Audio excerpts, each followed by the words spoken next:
Slobodan Vuk, vsaj zaključek je bil tisti pravi in lahko greste vsaj nekoliko lažje glave na dopust. Ja, mislim, da s to zmago smo si nekako ne olajšali dela, ampak nekako smo si ta dopust in to pauzo olajšali v smislu, da se mirno spočijemo in pripravimo na drug del sezone. Tekma s Triglavom, težko igrišče, ampak že v prvem polčasu ste nekako odločili zmagovalca.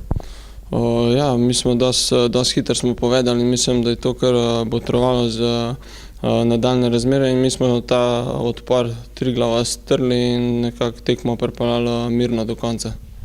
Dosegli ste 2 gola, s tem ste sedaj najboljši klubski strelec v letošnji sezoni. 8 golov še nikoli niste v eni sezoni dosegli toliko zadetkov. Dobra sezona z osebnega stališča.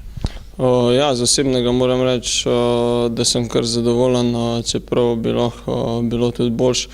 Vemo, da vmes par tekem mi ni uspelo zadeti, tako da na koncu s temi 8 zadetki moram na osebni ravni biti kar zadovoljen.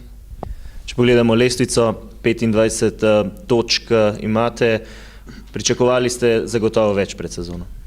Ja, mi smo pričakali več in imeli smo više cilje, ampak nekako se nam točkovno to ni šlo in mesto na lestvici to prikazuje.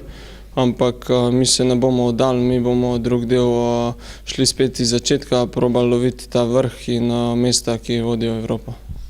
Dober mesec odmora vas čaka, imate že kaj planov? Ja, mislim, da vsak igralec ima plane, ampak še enkrat pravim, da je na prvem mestu počitek in saniranje vseh teh manjših poškodb in predvsem ta psihični počitek. In treba se vrniti zdrav pa pripravljen za nadaljne delo. Najlepša hvala, srečno. Hvala.